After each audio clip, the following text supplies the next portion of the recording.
memiliki sifat, identitas, Tuhan itu memiliki karakteristik dan definisinya tersendiri. Jadi Tuhan itu nggak sama seperti makhluknya gitu loh. Nah kalau Tuhan sama seperti makhluknya, otomatis dia kan seperti manusia dong, gitu loh.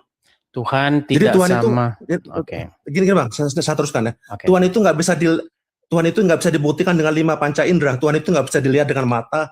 Tuhan itu nggak bisa didengar pakai suaranya. Tuhan itu nggak bisa dicicipi pakai lidah gitu ya. Tuhan itu nggak bisa disentuh pakai tangan, pakai jari.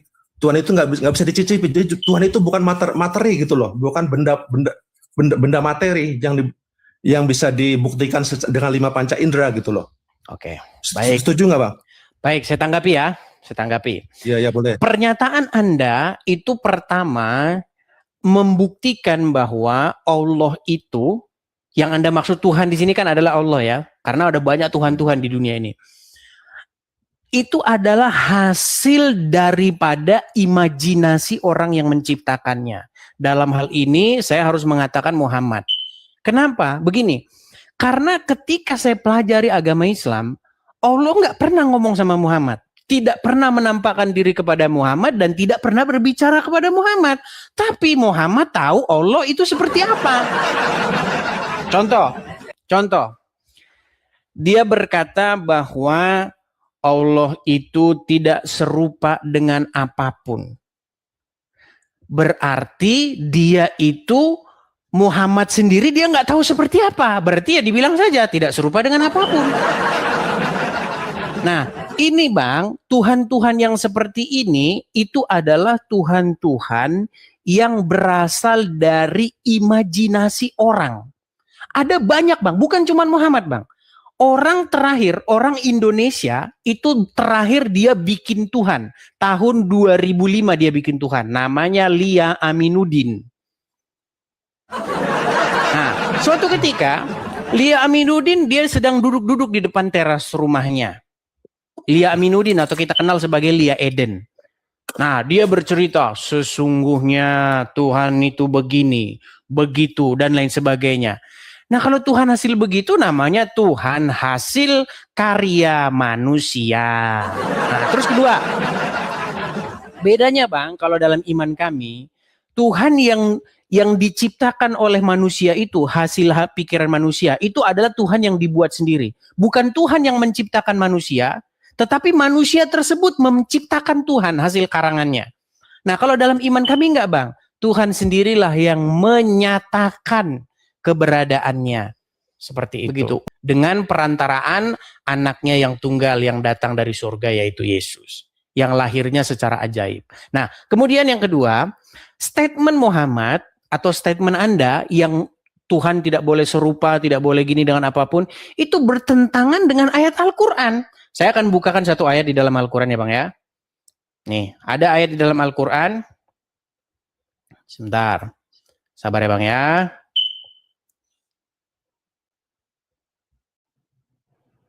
Sabar Bang.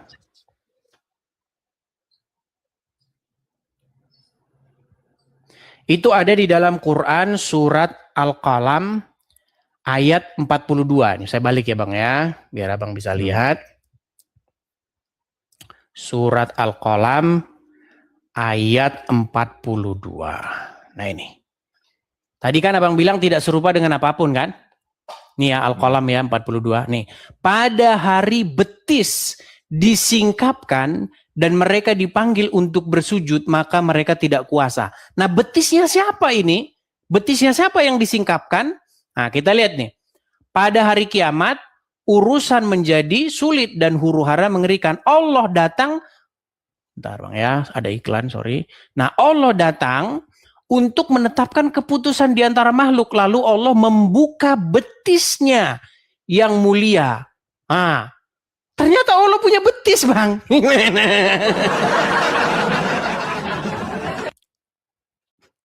Ya kan? Ternyata Allah punya betis. Begitu Bang. Jadi ada banyak kontradiksi. Tapi kita nggak bahas kontradiksinya itu Bang. Kita hanya membahas masalah mengenai pernyataan-pernyataan Muhammad yang meneruskan ajaran-ajaran sebelumnya. Itu ternyata semua gagal Bang. Begitu. Seperti itu. gantiannya Oke, Bang Heri. Gantiannya sekarang ya. Ya sekarang gantian tadi saya mau Boleh, silakan Bang Heri, silakan. Nah, jadi dalam Islam tadi kan sudah saya bilang Tuhan itu adalah pencipta, dan pencipta itu memiliki sifat, identitas, karakteristik dan kodratnya sendiri sebagai Tuhan gitu loh. Maksudnya Tuhan itu bukan manusia, bukan makhluk. Pokoknya Tuhan itu bukan manusia, Bang, gitu itu ada betisnya loh tadi. Kan ada betisnya. Saya jelaskan. Bang, di dalam Al-Quran itu disebutkan Tuhan itu memiliki wajah, tangan. Ada, nanti kan Abang akan jumpai nanti di Al-Quran. Iya. Tapi dan tangannya itu kanan semua. Iya, itu bukannya aneh bagi saya udah tahu gitu loh. Dalam Al-Quran itu disebutkan Tuhan itu memiliki wajah dan tangan, tapi di ayat lain ada ayatnya laisa kamislihi syai'un, tidak ada sesuatu yang menyerupainya. Jadi benar, Tuhan itu memiliki wajah, tangan, benar. Tapi ya kalau memiliki betis ya mirip kayak kita lah, Bang. Betul. Tunggu. Makanya jangan dipotong dulu, saya bilang. Oke, silakan. Sorry, silakan. Di dalam Al-Quran itu ditegaskan Tuhan itu memiliki wajah, tangan, dan segala macam yang Abang pernah lihat itu. Betis Kak, segala macam kayak.